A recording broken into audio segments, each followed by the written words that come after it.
Oi, turma do livro Chico Kardec, Carlos Abacelli e Inácio Ferreira, no texto João e Lázaro, Matias Borges.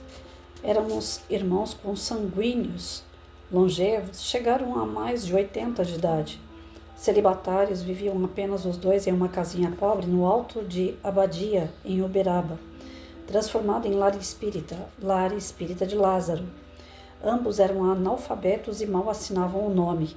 Passaram a maior parte da existência trabalhando na zona rural e tinham as mãos em calos do serviço rude.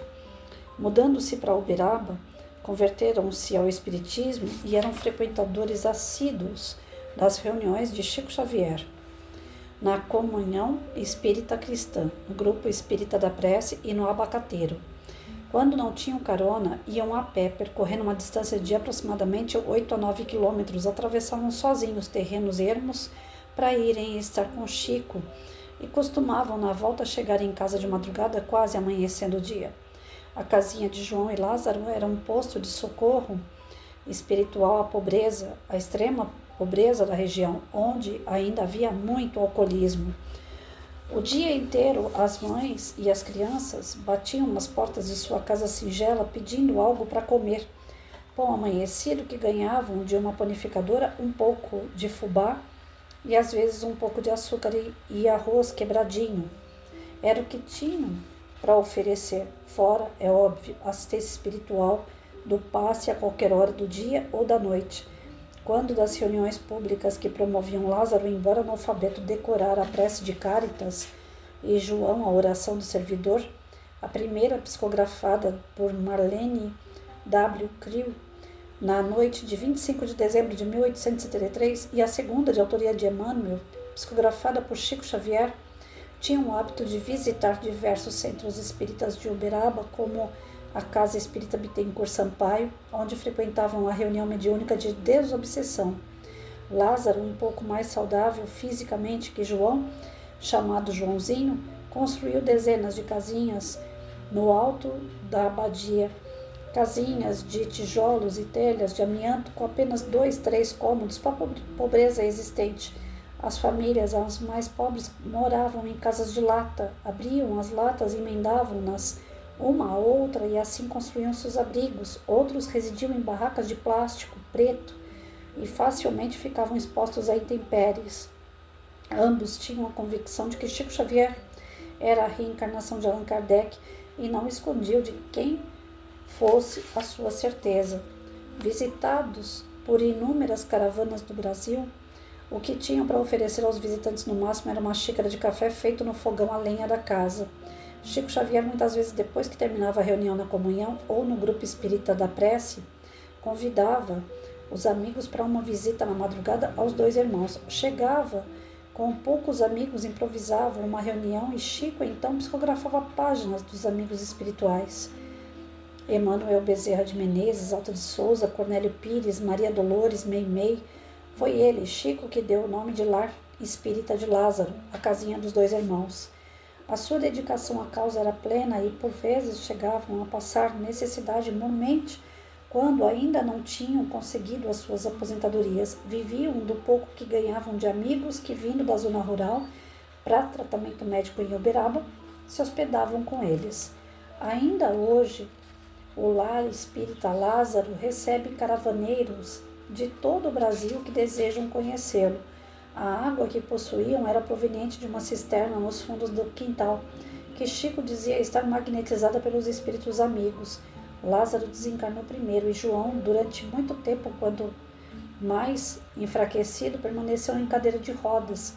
Como dissemos, eles nunca se consorciaram, não deixaram filhos e nunca se ouviu em torno de suas vidas o menor rumor questionando a sua opção existencial.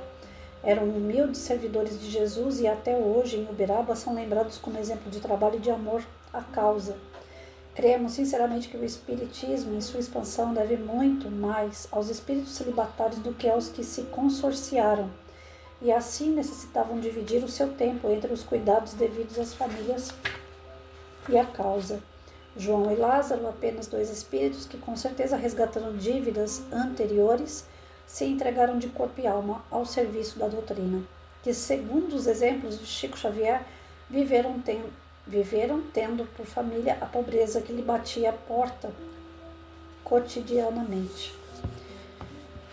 Bom, nesse texto aqui ele volta a frisar, né, que mal importa a condição sexual de pessoas para que elas sejam do bem, que João e Lázaro são duas pessoas extremamente boas, caridosas, que mal tinham para eles, mas dividiam o que tinham com pessoas que vinham passar uma noite, né, na sua casa.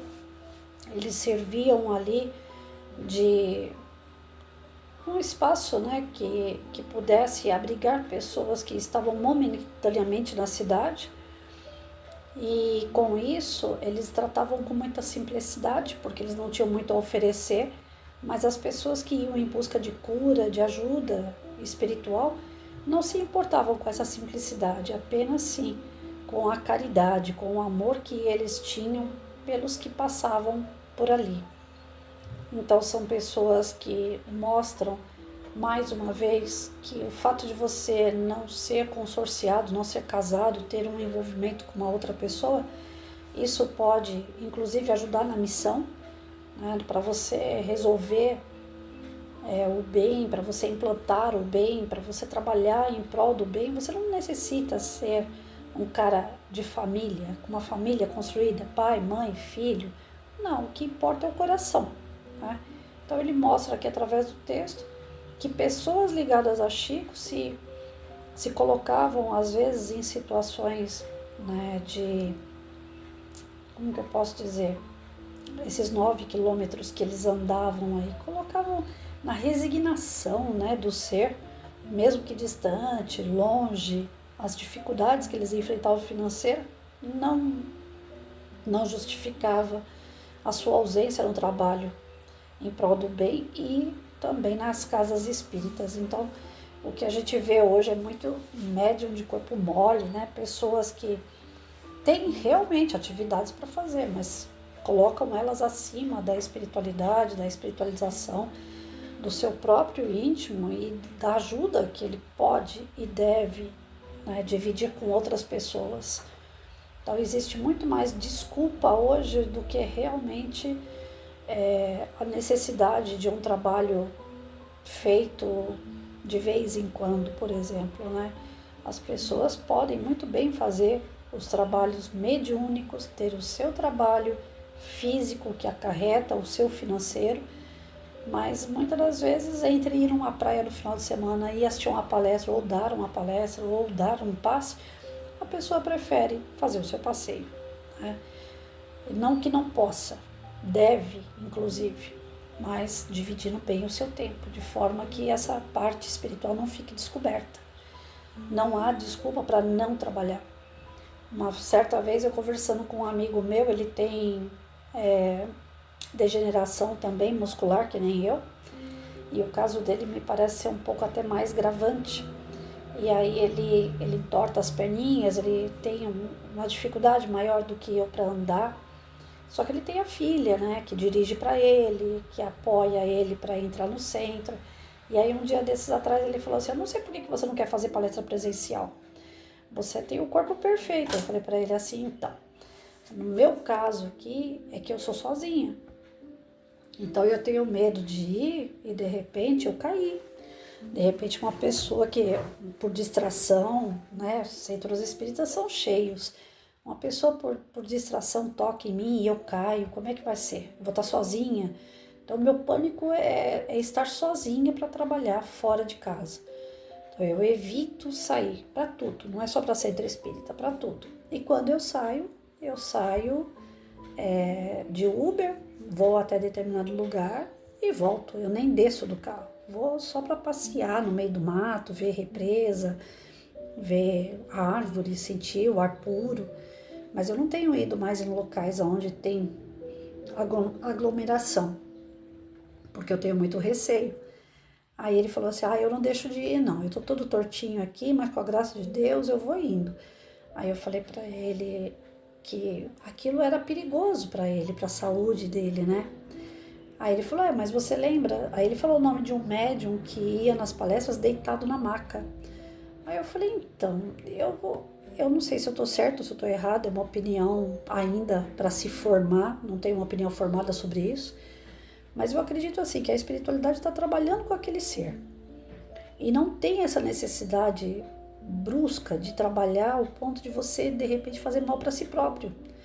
Deus coloca primeiro a nossa vida, nós temos que cuidar primeiro dela, para depois a gente poder dar aquilo que nos sobra, o óbolo da viúva, que está lá no Evangelho.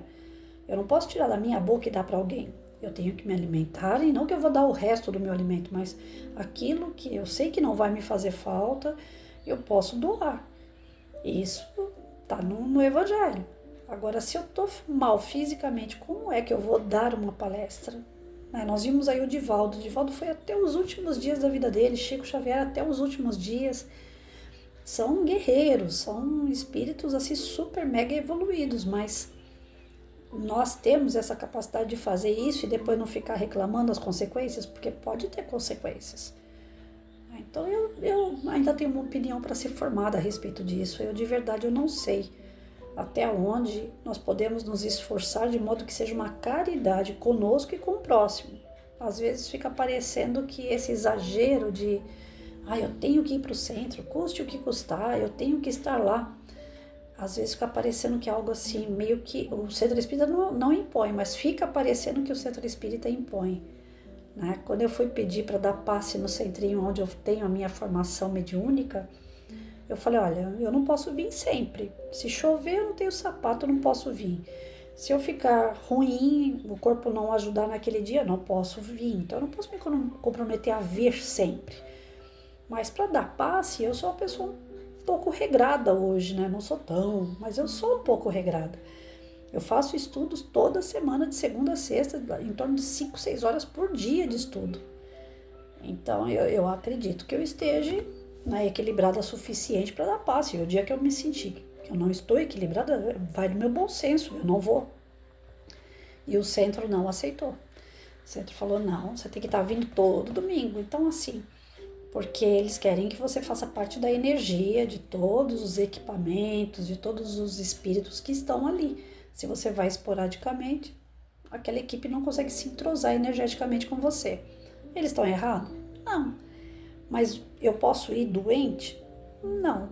Mas eu quero trabalhar. E aí, como é que faz?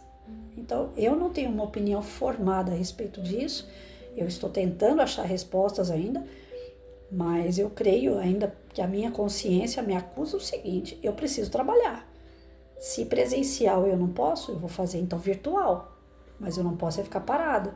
Então hoje com esses recursos do virtual, eu não acho mais necessária a pessoa doente, com restrições físicas, ela ter que seguir aí 9 quilômetros para chegar num centro e tal.